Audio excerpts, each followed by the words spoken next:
Updated September 30, 2018, 8:37 p.m. It was the sort of event where you didn't know whether to laugh or cry. So we did both. Robin Leach was honored with a final toast Friday night in a celebration of life at Palazzo Theatre. Robin's sons, Steve, Rick and Gregg, led a host of speakers that include the celebrity journalist superstar friends, including those he met during his nearly 2 decades in Las Vegas.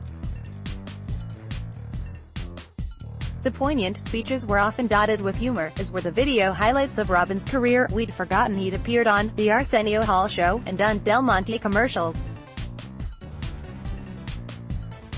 Those who knew Robin were convinced the man at the center of the tribute would have laughed along.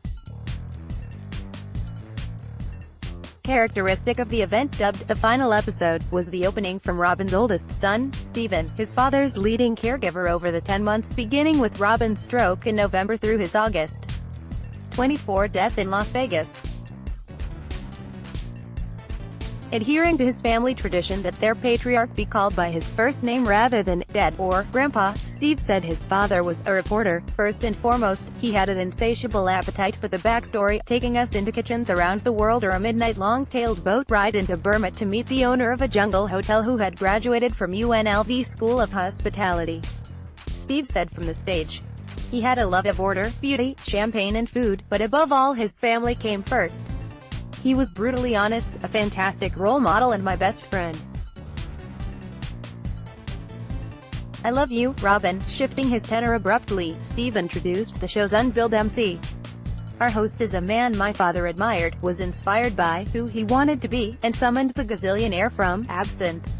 It took Yaz less than 60 seconds to fire off his first F-bomb and insult all of the fat chefs seated near the stage who were friends of Robin's.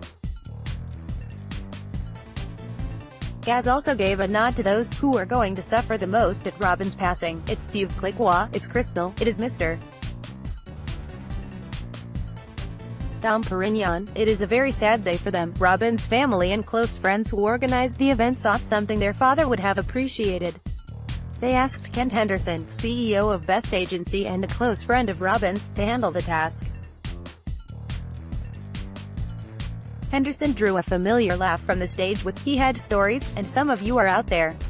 In taking the podium, Gregg Leach said simply, "I will be boring and short. This is a celebration of love, of friendship and family, and to memorialize Robin and his legacy." Gregg appeared on stage with Robin's grandkids, 22-year-old fraternal twins Jack and Meg and 9-year-old Gianna. The one, the only, so far. At Lance Burnham, he noted his father's tireless philanthropic efforts, dedicated to keep memory alive in the Lou Ruvo Center for Brain Health, Cleveland Clinic. "But mostly, we are proud of his kindness and love to me, my brothers and our families," Rick said. "Whenever we had a difficult issue, he was always available to us. There was not a holiday he didn't share with his family." Robin's multi-generational reach was evident in such speakers as Morgan Fairchild, Joan Severance and Suzanne Summers. Robin met all of them about 4 decades ago. Robin had put Summers on the cover of Star magazine, for 6 issues, when he was editor of that pub. ABC owes Robin, because that was what helped push Three's Company past Laverne. "One show on TV," said Summers, who also recalled Robin's one-word review of her cabaret show at Westgate. "Perfect, great to see it." Suzanne Summers once more, at Palazzo Vegas. Tom Kaplan, senior managing partner for Wolfgang Puck Fine Dining Group, knew Robin since 1982 and was his neighbor in Las Vegas for 10 years. He recalled that his neighbors were concerned about the possibilities of ribald parties in the neighborhood. Robin, instead, was a courteous neighbor. Kaplan also said the smoked salmon, caviar, Jewish pizza, now a Spago signature item, was Robin's idea. Michael Mina talked of the time he worked at a truck stop in Ellensburg, Washington, at age 15. He mailed a letter to Robin in those days and, to his shock, received a response written by the man himself. Mina today is a culinary superstar, inspired by that gesture. A Robin favorite, magician Lance Burton, remembered Robin visiting his show at Monte Carlo shortly after Robin moved to Vegas in the late 1990s. Burton welcomed Robin to his green room backstage, and as Robin left he bumped into Burton's guest star, comic juggler Michael Godot. Robin called to Godot, "Great show. Champagne wishes." Godot quickly told Burton of the encounter. "I said to Michael, he did not say that," Burton said, recalling his disbelief. "At that point I had been a professional magician in Las Vegas for a decade, but that was the night I felt like I was really in show business." Representing the Vegas entertainment community were vocal groups Human Nature of the Venetians, Sands Showroom and Tenors of Rock from Harrah's Showroom, and the Twin Tappers Sean and John Scott of Absinthe. Human Nature sang "People Get Ready," and the Tenors covered Eric Clapton's "Tears in Heaven." A man who shared Robin's affection for celebs, Planet Hollywood International CEO Robert Earl, spoke of how he and his kindred spirit from nearly the same place in England would gossip in a Planet Hollywood suite. "We spent many pleasant evenings chatting away in my suite, with fresh warm chocolate chip cookies and chilled chart at the ready," Earl said, "and God help me if the temperature of either was wrong." Love.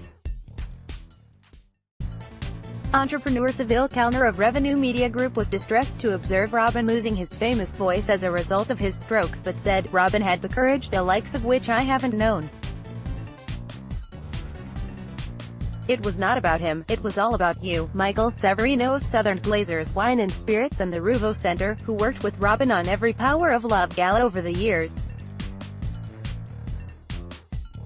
said, "Robin was an incredibly hard-working journalist.